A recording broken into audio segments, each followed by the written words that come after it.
žurku ķērājam, peļu ķērājam, meklējam baloniņus pa visu Krāslavu, nevaram atrast parā Jurka to ķērāja. Šitas te ir baigais jaunums no Zemletes. Ielikšais šitā video, kā viņš strādā, droši sūtat augšā. Riktīgi štēle, klaisim baloniņus jau šī veikalā Krāslavā. Где? Ну, на позиции. Ну, все время там. Тоже нет. Не, здесь уже нет. Да. Nu, te arī Ладно, nav, ne? Саня, все.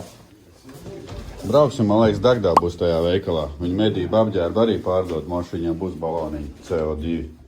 Ради Краслова шесть, ну, tādas lietas, nu, Neatradīs. nevienam nevajag to CO, tur tevo, kā saka, nu, tiem более to baloniņu, nu, priekš kā man tās baloniņu.